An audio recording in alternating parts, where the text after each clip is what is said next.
로마서 6장 1절로 11절입니다. 그런즉 우리가 무슨 말을 하리요? 은혜를 더하게 하려고 죄에 거하겠느냐? 그럴 수 없느니라. 죄에 대하여 죽은 우리가 어찌 그 가운데 더 살리요? 무릇 그리스도 예수와 합하여 세례를 받은 우리는 그의 죽으심과 합하여 세례를 받은 줄을 알지 못하느냐? 그러므로 우리가 그의 죽으심과 합하여 세례를 받음으로 그와 함께 장사되었나니 이는 아버지 영광으로 말미암아 그리스도를 죽은 자 가운데서 살리심과 같이 우리도 또한 새 생명 가운데서 행하게 하려 함이라. 만일 우리가 그의 죽으심과 같은 모양으로 연합한 자가 되었으면 또한 그의 부활과 같은 모양으로 연합한 자도 되리라. 우리가 알거니와 우리의 옛사람이 예수와 함께 십자가에 못 박힌 것은 죄의 몸이 죽어 다시는 우리가 죄에게 종노릇하지 아니하려 함이니 이는 죽은 자가 죄에서 벗어나 의롭다 하심을 얻었음이라. 만일 우리가 그리스도와 함께 죽었으면 또한 그와 함께 살 줄을 믿노니 이는 그리스도께서 죽은 자 가운데서 살아나셨음에 다시 죽지 아니하시고 사망이 다시 그를 주장하지 못할 줄을 알미로다. 그가 죽으심은 죄에 대하여 단 한 번의 죽으심이요 그가 살아계심은 하나님께 대하여 살아계심이니 이와 같이 너희도 너희 자신을 죄에 대해서는 죽은 자여 그리스도 예수 안에서 하나님께 대하여 살아있는 자로 여길지어다. 아멘. 좀 바꿔야겠습니다.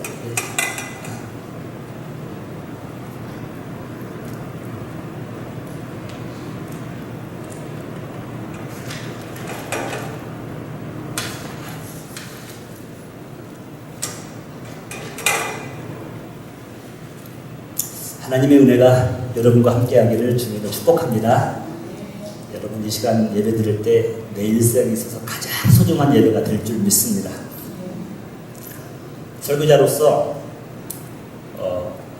설교를 준비하면서 또 설교를 하고 나서 참 힘든 것이 뭔가를 한번 생각해 봤더니 설교를 죽쓰고 내려오면 일단 힘듭니다. 여러분 얼굴 본 락도 없죠. 그것도 물론 힘들고 또 자녀들과 설교를 놔두고 티격태격을 한 상태에서 설교를 또 해야 되는 상황도 힘듭니다. 또 여러분과 관계가 서먹서먹해진 상태에서 말씀을 전하는 건 물론 더 힘들 거예요. 그런데 참 감사한 것은 이런 문제가 늘 있는데 설교를 하기 위해서 단에 서는 순간 하나님께서 다 잊어버리게 하셔요. 말씀만 이렇게 집중하게 하셔요. 참 감사합니다. 그 은혜로 제가 말씀을 전할 수 있는데, 그런데 만약에 이런 경우는 제가 힘들 것 같아요. 목사가 설교를 하는데 죄의식에 사잡혀 있는 겁니다. 죄의 짐이 눌려 있는 거예요. 여러분 그건 잘 전하고 못하고 잘 준비하고 못하고 떠나가지고 이건 자유롭지 못하는 거죠. 영혼이 뛰질 못하는 거죠. 뭐 엉덩이 입고 내려갈 수는 있겠습니다만 그 말씀을 통하여서 전하는 자나 듣는 자가 얼마나 큰 감동이 있겠습니까? 여러분 이 죄의식이라는 것은 끊임없이 우리가 앞으로 미래를 나가려고 할 때마다 발목을 잡고 놓아주질 않습니다. 우리는 오늘 이 문제를 해결하고 또 주님께서 약속하신 미래를 향하여 나가야 될 줄 믿습니다. 여러분 그렇다고 해서 우리가 하나님의 자녀가 된 다음에 구원 확신이 있는 다음에 죄를 한 번도 짓지 않을 수 있을까요? 그러면 좋으려면 우리는 그럴 수는 없습니다. 성경 어디에서도 하나님의 자녀가 성도가 구원받은 백성이 죄를 한 번도 짓지 않는다라고 규정한 것은 없습니다. 제가 오늘 말씀을 준비하면서 몇 가지 죄에 대한 의문점이 생겼습니다. 떠올랐습니다. 첫 번째가 뭐냐면은 여러분들이 한번 속으로 대답해 보시기 바랍니다. 구원받은 하나님의 자녀가 죄를 지을 수 있는가? 두 번째는 그렇다면 그 구원받은 성도는 그 죄 때문에 그 구원이 취소되는 것인가? 세 번째는 우리는 그렇다고 하면 어떻게 죄로부터 자유로워질 수 있는가라는 세 가지 의문점입니다. 저는 오늘 이 세 가지 의문을 중심으로 해서 말씀을 좀 풀어가고 싶은데, 여러분 먼저 구원받은 하나님의 자녀가 죄를 지을 수 있습니까? 없습니까? 사도 바울의 시대에 복음을 잘못 이해한 사람들이 있었습니다. 우리 5장에 보면 나와 있죠. 죄가 있는 곳에 하나님의 은혜가 더한다. 그러니까요. 그럼 더 큰 죄를 지으면은 하나님의 더 큰 은혜가 임하겠구나라고 생각한 사람들이 있었습니다.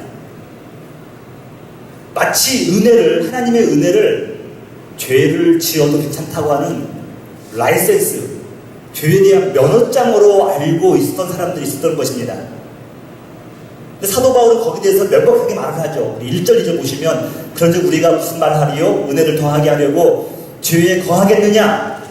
그럴 수 없느니라. 죄에 대하여 죽은 우리가 어찌 그 가운데 더 살리요? 라고 말씀을 하고 있습니다. 구원받은 백성이 죄 가운데 거해서는 안 된다는 것이 예수님의 말씀입니다. 예수님께서 하루는 베데스다 연못을 지나가고 있었습니다. 이 베데스다는 그 히브리 말로 은혜의 집, 자비의 집이라는 뜻이에요. 선행의 집. 이 연못은 원래 바위였는데 이 바위를 파내고 거기다 연못을 만들었어요. 그리고 그 물을 가지고서 성전에서 사용하는 겁니다. 성수로 사용하는 거예요. 그러니까 여러분 생각할 때 다른 물도 다 귀중한데 성전에서 사용하는 물이라고 한다면 좀 더 신비롭지 않겠습니까?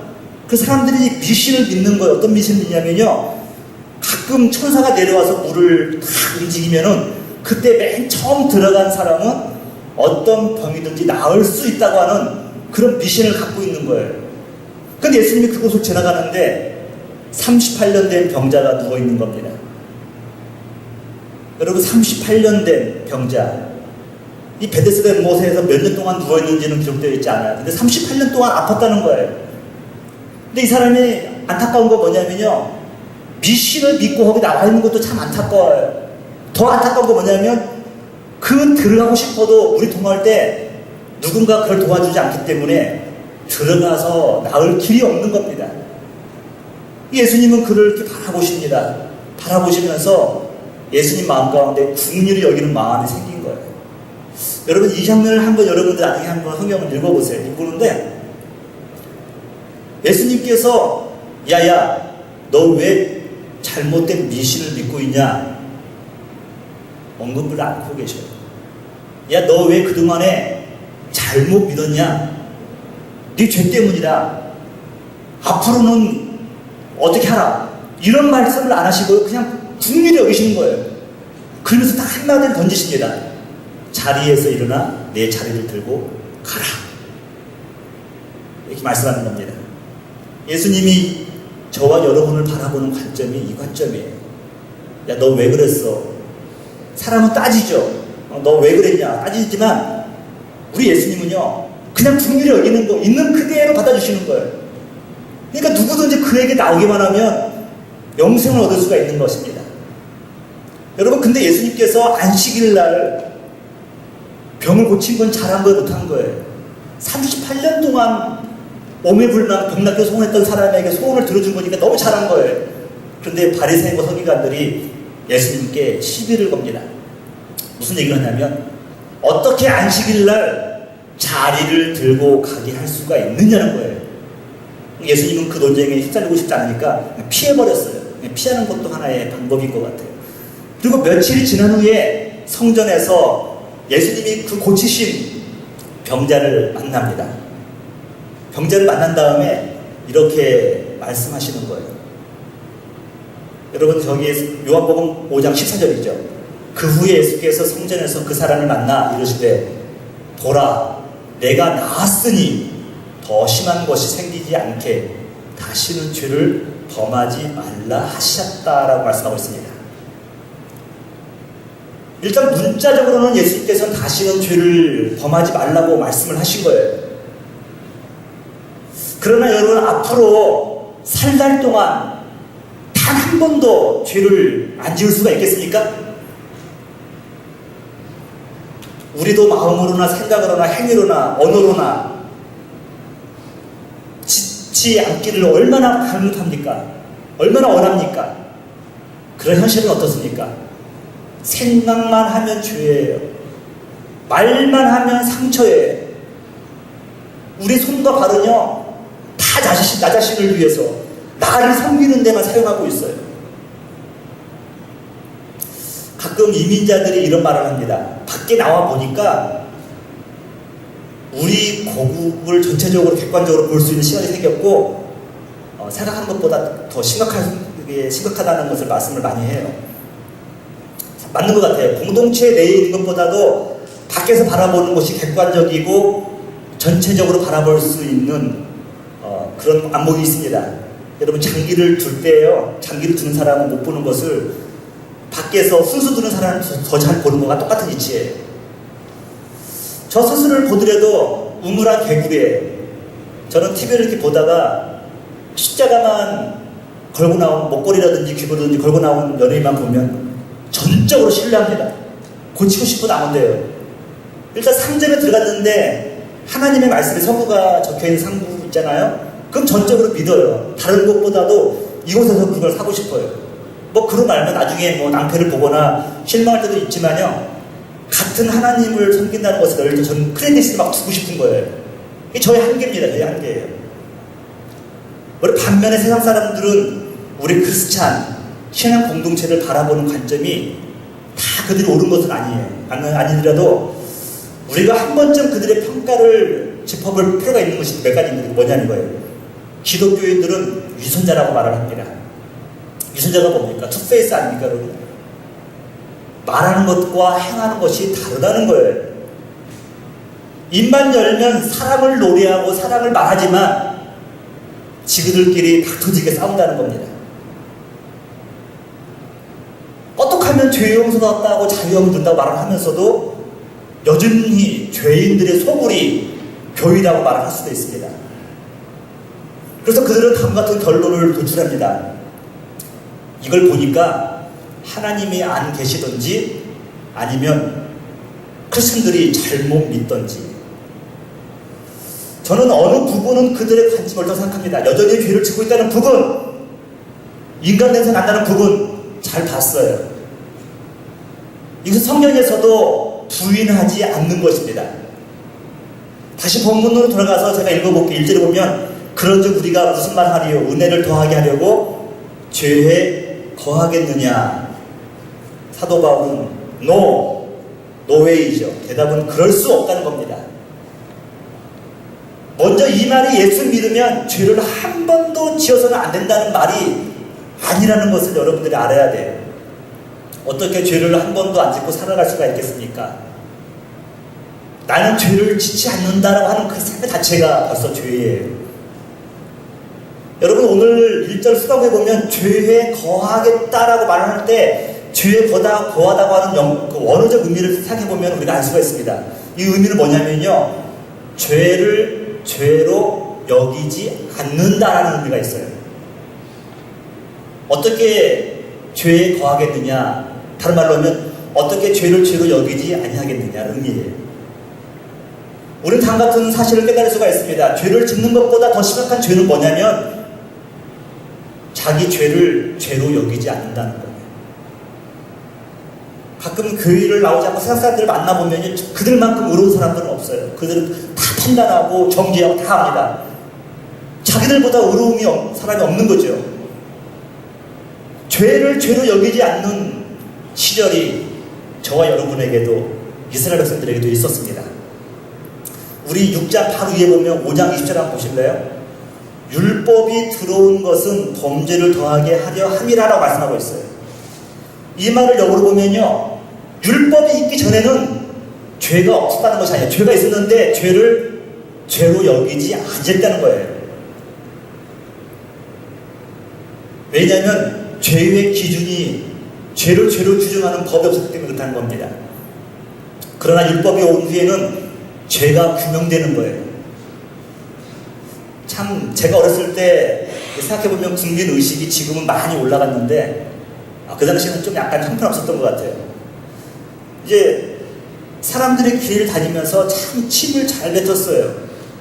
근데 그게 멋있기도 하고 모르겠지만 침을 탈탈 벗고 뱉는 사람들이 참 많았어요. 이게 멋있어 보이려고 청바지 입으면서 이렇게 슬리퍼 끌고 다니면서 침 뱉는 사람들이 참 많았어요. 근데 이제 나라를 보니까 외국인도 많이 오고 이런 걸 보면서 이거 문제가 있다. 그래서 어떤 법조항을 만들었냐면 이제는 침을 뱉으면은 범칙금 5,000원씩 받습니다.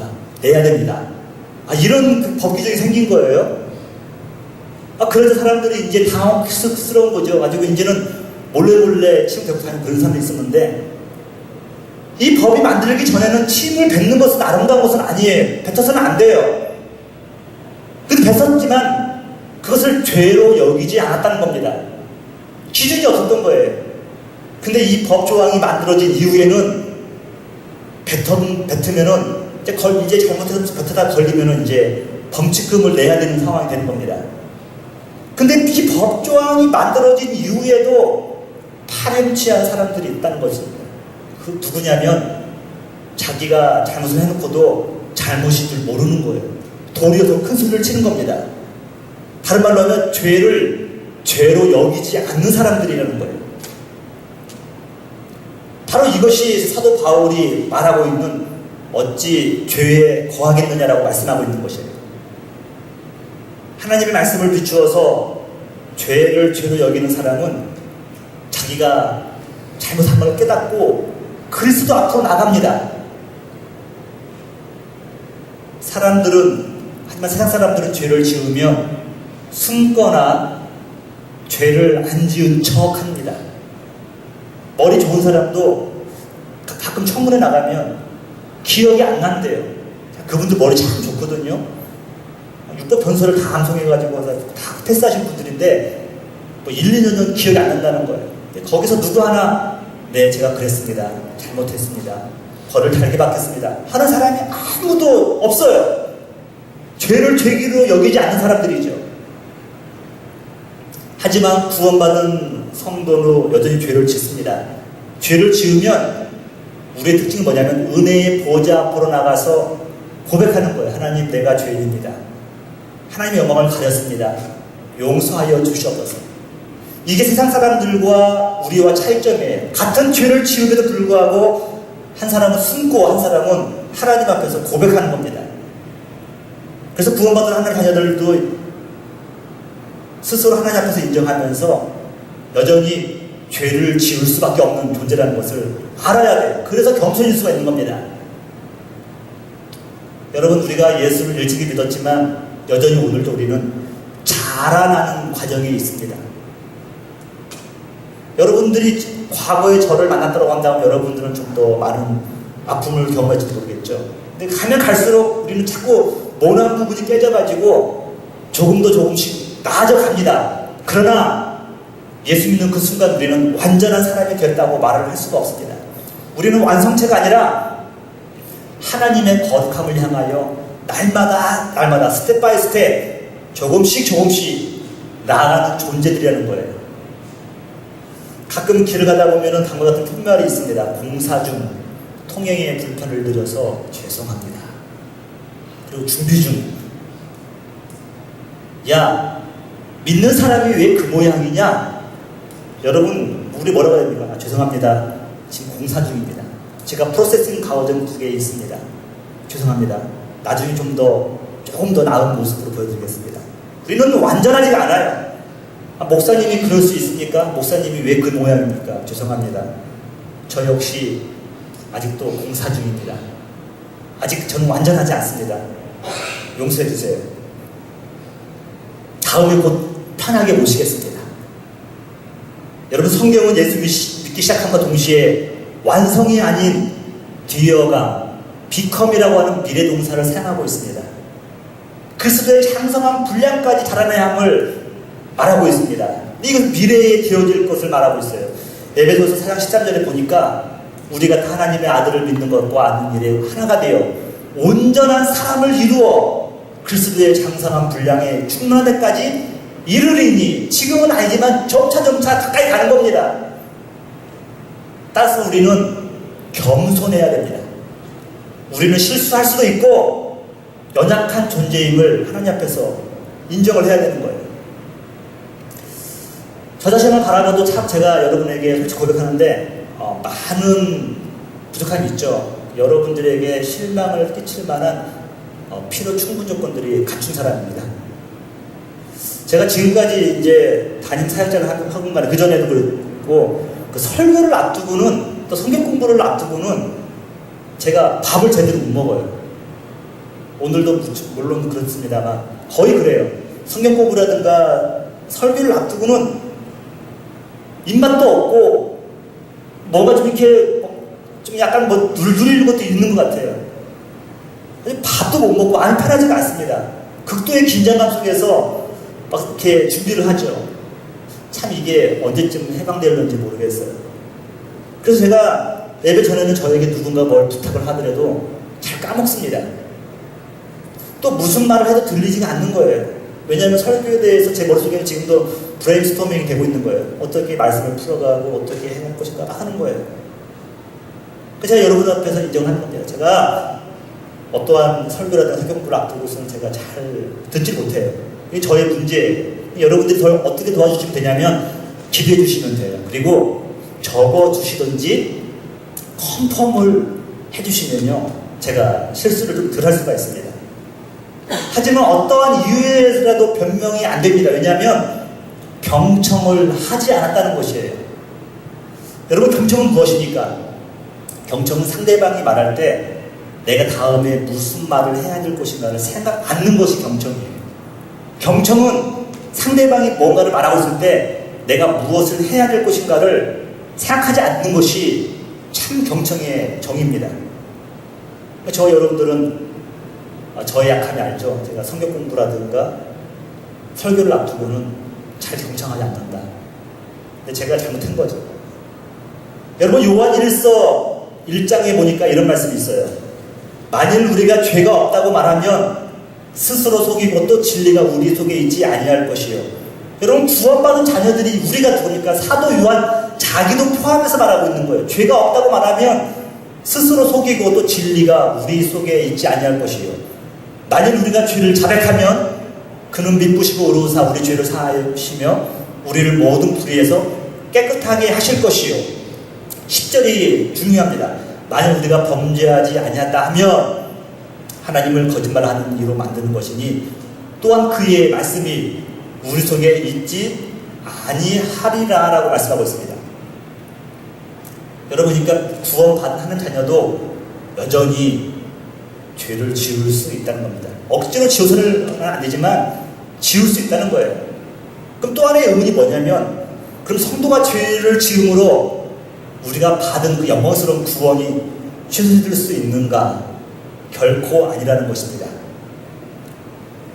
여러분, 이것은 간단해요. 하나님께서 우리를 구원하셨을 때 어떠한 상황에서 구원하셨는가만 알지하면 되는 겁니다. 자식을 가진 부모로서 자녀들이 최고의 조건의 배우자를 만나는 것을 모든 부모님들이 다 원해요. 말로는 그래요. 또 권사님, 목사님, 저희는요 믿음 하나만 봅니다. 어디 믿음 좋은 교수 있으면 소개해 주세요. 막상 소개해 주시면 다 아니래요. 왜요? 그랬더니 뭐 학벌이 안 되고 가정이 좀 그렇고 다 이유가 있는 거예요. 분명히 말은 뭐라고 하셨냐면 믿음 하나만 본다고 했거든요. 이게 그 부모의 마음이 솔직한 마음이죠. 최고의 배우자를 자녀들에게 주고 싶은 것이 부모의 마음입니다. 인간은 최고를 찾습니다. 여러분, 그런데 하나님께서는 단 하나밖에 없는 아들이, 독생자 아들 예수가 있는데 그의 신부를 찾을 때 최고의 신부감을 찾은 것이 아니에요. 이렇게 말하면 좀 어떡하지 모르겠지만 최악의 신부감을 선택했어요. 죄가 너무 많아서 너덜너덜거리고 어디서부터 고치해야 될지 그걸 모르는 그런 사람을 선택한 겁니다.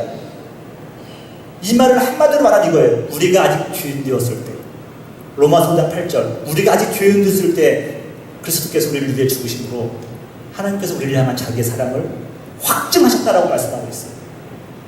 하나님은 예수 그리스도의 신부를 구할 때 최고가 아니라 최악을 선택한 겁니다. 하나님 너무너무 답답한 거예요. 이스라엘 백성들이 자기의 마음을 몰라주니까요. 그래서 호세아라는 사람을 부릅니다. 호세아 일로 와봐라. 호세아가 뭡니까 여러분? 예수와 조슈아 다 나중에는 예수님이 이름이 똑같은 거죠.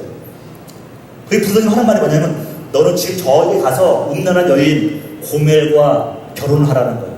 고멜은요 그 동네에서 소문난 창기였어요. 음란한 여인이었어요. 한 남성으로 막 만족하지 못하고 모든 남성과 어우러진 여인입니다. 근데 호세아에게 그 음란한 여인과 결혼하라는 거예요. 하나님의 명령이니까 해요. 여러분 애기를 낳고 또 도망가고 데려다가 또 살다가 애기 또 낳으면 도망가고 그러면 사는 말이 뭡니까? 너희들이 이러한 고멜과 같다는 거예요. 이스라엘 백성들이 고멜이라는 거예요. 너희들이 나온 줄 아느냐? 아니라는 것입니다. 고멜과 같다는 것이에요. 하나님 마음을 보여주신 겁니다. 고멜이 바로 우리다는 것이에요. 근데 고멜을 신부로 삼은 하나님께서 우리를 버리시겠습니까? 그래서 여러분 하나님의 이 사랑은요 신앙용어로 unconditional election 무조건적인 조건 없는 사랑이에요. 부모의 사랑이 조건 없을까? 부모의 사랑은 스톨게예요. 본능적 사랑, 자기가 낳았기 때문에 사랑이에요. 낳지 않았다고 한다 좀 덜 사랑할 수도 있어요. 또 공부 잘하고 부모님 마음이 쭉 가면 조금 더 마음이 가요. 부모의 사랑은 unconditional이 아니에요. conditional이에요. 근데 하나님의 사랑은요 조건 없는 사랑입니다. 오늘 본문을 중심으로 말씀드리면 이거예요. 왜 하나님의 자녀가 죄를 짓는다 하더라도 그 구원이 취소될 수 없는가? 그와 함께 죽었기 때문이라는 겁니다. 여러분 사절 한번 보실래요? 그러므로 우리가 그의 죽으심과 합하여 세례를 받음으로 그와 함께 장사되었나니 라고 말씀하고 있어요. 여러분 세례의 의미가 예수님과 함께 죽음을 의미하는 거예요. 또 6절 한번 보시면 우리가 알거니와 우리 옛사람이 예수와 함께 십자가에 못 박힌 것은 죄의 몸이 죽어 다시는 우리를 죄에게 종 노릇하지 아니하려 함이니라고 말씀하고 있어요. 그러니까 예수님과 함께 죽었다고 하는 의미가 뭐냐면 이거예요. 죄를 한 번도 짓지 않는다 이 말이 아니에요 여러분. 죄에게 종 노릇하지 아니하려 함이다라고 말씀하고 있는 거예요. 알기도 모르게 죄를 지을 수가 있죠 여러분. 우리 여러분들이 아시는 분 있겠지만 주일날 이렇게 카톡이 오는데 어느 목사님이 보낸 카톡이에요. 근데 궁금하니까 한번 보는 거예요. 다 읽지도 않아요. 너무너무 기니까 너무 많으니까. 그런데 목사님이 주일 아침에 보낸 성경 구절을 보낸 것이 아니라 노자의 말씀 해가지고 이렇게 보낸 거예요. 아주 신기해가지고 어떻게 그냥 도대체 이게 아무리 좋은 말씀 이해가 안 가는 거예요. 그건 몰라요. 자기가 뭘 했는지를 모르는 거예요. 그 수많은 사람들에게 보내는 거죠, 이렇게. 내가 좀 기회 되면 그 말씀 좀 해보고 싶다. 차라리 그냥 여러분 지금 동성애자들도 한국에서 나는 동성애자입니다라고 이렇게 커밍아웃 하는데 목사님이 차라리 주일날이면 성경을 보내든 욕을 얻었든 안 얻었든 성경을 보내고 뭐 교회 가라고 뭘 하든가 해야 될 텐데 노자의 마음을 깨끗하게 하는 노자의 말씀 해가지고 쫙 보내는 거예요. 언제 기회 되면 한번 조용하게 한번 얘기를 해볼까 마음도 있는데 나이가 연세 많아서 제가 말을 할 수가 없어요. 사람은 여러분 이렇게 모릅니다. 모르는 거예요. 근데 여러분 중요한 게 뭐냐면요. 우리가 죄를 알게 모르게 죄이지만 주님이 원하시는 것은 종에게 끌려다니는 것을 원치 않는 거예요. 종로로 타는 것, 끌려다니고 거기에 얽매이는 걸 원치 않는다는 것이에요. 우리 우스갯소리로 신학교 1학년은 목사라고 별명합니다. 무슨 말이 가장 거룩한 거예요. 목사들은요, 1학년 딱 시작할 때 들어가면 다 이렇게 들어가는 겁니다. 왜냐면, 신학생이니까 얼마나 경건합니까? 근데 2학년 되면 별명이 있어요. 전도사. 3학년 되면요, 장로. 4학년 되면 평신도예요. 그냥 믿음이 있나 없나를 잘 몰라요. 근데 제가 1학년 때 너무도 거룩하고 살고 싶은데 마음의 갈등이 자꾸 오는 거예요. 이쁜 여학생을 보면 마음이 막 콩닥거리면서 안 좋은 생각도 하게 되고 막 그러는 거예요. 근데 제가 그 기술 생활하는데 방에서 한 4명이 생활하는데 선배님들 참 훌륭하신 분들이에요. 지금도 목회 잘하시는 훌륭한 목사님들 계시는데, 근데 그 선배님이 제가 죄의식에 사로잡혀서 고민하는 것을 아셨어요. 또 저에게 한 선배님 이런 말씀을 하시는 겁니다. 재성아, 여러분 다시 말, 새가 머리 위에 날아다니는 것은 우리가 어쩔 수 없다, 막을 수는 없다. 하지만 내 머리 위에서 둥지에 트는 것은 내버려둬서는 안 된다는 거예요. 순간 잘못된 생각이 지나갈 수 있습니다. 미운 생각이 들어갈 수도 있습니다. 보복하고 싶은 마음이 지나갈 수도 있습니다. 근데 그 생각대로 실행에 옮겨서는 안 된다는 거죠. 실행에 옮기는 것 하는 자체가 죄의 종이고 끌려다니는 것을 말씀하고 있는 겁니다. 아마도 그 당시에 제가 제 머리 위에 날아가는 새 때문에 많이 괴로웠던 것 같아요. 그 선배님의 말씀을 잘 이해한 다음에 제가 자유함을 누렸습니다. 여러분, 우리의 구원은 죄로 인하여 취소되는 것이 아닙니다. 우리의 약함을 아시고 과거의 죄, 현재의 죄, 미래의 죄까지 다 해결해 주신 분이 예수 그리스도이기 때문에 그렇습니다. 우리는 죄 지을 때마다 은혜의 보좌 앞에 나와서 회개하는 거죠. 여러분, 그래서 성도가 경건한 삶을 산다는 것을 잘 여러분 이해하시기 바랍니다. 죄를 한 번도 짓지 않는다는 것의 의미가 아니라 그리스도 예수 안에 머물러 있는 것을 말하는 것입니다. 때로는 누구를 아프게 할 수도 있습니다. 그럼에도 불구하고 그리스도 안에 머무르는 것입니다. 왜냐하면 주님께서 우리를 고멜과 같은 우리를 선택해 주셨기 때문에 그래요. 하지만 단 하나, 성경에서 모든 죄가 사함을 받을 수가 있는데 단 하나, 성령을 해방하는 죄, 이것만은 사함을 받지 못한다고 말씀하고 있습니다. 마가복음 3장 29절입니다. 누구든지 성령을 해방하는 자는 사하심을 영원히 얻지 못하고 영원한 죄에 처하느니라 하시니, 여러분, 그러면 성령을 해방하는 죄가 뭔가를 한번 생각해보면 쉬워요. 간단해요. 누구를 아프게 하고 그런 것들은 다 죄는 죄인데 성령 해방죄가 아니에요. 회개하면 돼요. 근데 성령을 해방하는 죄는 딱 이 두 가지인 것 같아요. 십자가를 부인하는 겁니다. 십자가를 부인하면 어떡하겠습니까? 또 예수님이 그리스도라는 사실을 부인하는 거예요. 예수님은 랍비 중에 한 명이었다. 선생 스승이다. 그런 사람들 많이 있었지 않습니까? 십자가를 부인하고 예수님이 메시아라는 것을 부인하는 사람들은 성령을 해방하는 죄, 그 모든 죄는 다 사함받습니다. 근데 이 죄는 사함받지 못한다고 성경에서 분명히 말씀하고 있어요. 그래서 말씀을 오늘 정리하면서 제가 이제 그렇다고 한다면 우리가 어떻게 죄로부터 자유함을 누릴 수가 있는가? 여러분, 죄를 안 지을 수 있는가? 그게 아니에요, 여러분. 그건 저도 몰라요. 여러분들이 이렇게 하나님 앞에 서는 그날까지는 여러분 서지 않는 한 우리는 죄를 지을 수밖에 없는데, 그래도 불구하고 우리는 어떻게 죄로부터 자유함을 누릴 수 있는가? 예수님과 함께 죽은 후에 예수님과 함께 다시 살면 되는 거예요. 5절 보세요. 만일 우리가 그의 죽으심과 같은 모양으로 연합한 자가 되었으면 또한 그의 부활과 같은 모양으로 연합한 자가 다도 되리라 라고 말씀하고 있습니다. 예수님과 함께 사는 겁니다. 7절 보세요. 이는 죽은 자가 죄에서 벗어나 의롭다 하심을 얻었습니다. 예수님이 부활하신 것은 죽은 자가 다시 살아난다는 것을, 죄로 말미암아 죽은 우리가 다시 살아나는 것을 말씀하고 있는 것이죠. 8절 보시면 만일 우리가 그리스도와 함께 죽었으면 또한 그와 함께 살 줄을 믿노니, 마지막 11절입니다. 이와 같이 너희도 너희 자신을 죄에 대해서는 죽은 자예요. 그리스도 예수 안에서 하나님께 대하여서는 살아있는 자로 여길지니라. 그러니까 여러분, 죄를 안 지을 수는 없는데, 죄로부터 멀어진 생활, 죄와 상관없는 생활, 무관한 생활을 할 수 없지만 우리가 죄로부터 자유를 누릴 수 있는 근거는 딱 하나예요. 예수님과 함께 살고 지고요. 예수님과 함께 죽고 사는 것이에요. 내 안에 예수님이 계신다는 걸 믿어야 되는 거예요. 그리고 행여나 실수하면 바로 용서를 구하고 하나님께 회개를 해야 돼요. 여러분, 내 안에 주님이 사신다는 것을 믿으십니까? 주님이 내 안에 계시다. 믿는 자들의 마음에 계신다. 확신해야 됩니다.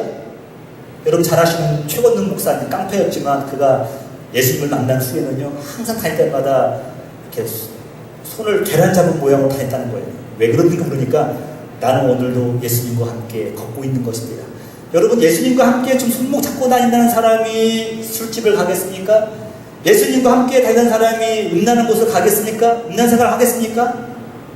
여러분, 죄와 멀어지고 자유로워질 수 있는 것, 그럼 예수님이 나와 함께 동행한다는 것을 믿는 거예요. 그리고 오늘 제목처럼 죄의 유혹이 왔을 때 먹잇감을 주지 않는 겁니다. 여러분, 태양이, 제가 어렸을 때 궁금한 게 있었어요. 태양이 왜 계속 유지되는 것인가? 여러분 생각해 보세요. 이렇게 이렇게 연소가 폭발하면 언젠가는 그것이 다 제로가 되는 상황이 이게 자연 법칙인데, 태양은 똑같거든요. 나중에 알고 보니까 타는 만큼 또 공급하는 것이 있는 거예요. 공급하고 있는 것이, 노쇠하는 간다고는 하지만 공급이 있는 거예요. 여러분, 왜 자꾸 우리가 죄의 행동을 합니까? 그 이유는 뭐냐면요, 먹잇감을 다른 사람이 아니에요. 내가 자꾸 주고 있는 거예요. 누구의, 내가 인사를 했는데 그 사람이 인사를 안 받았다.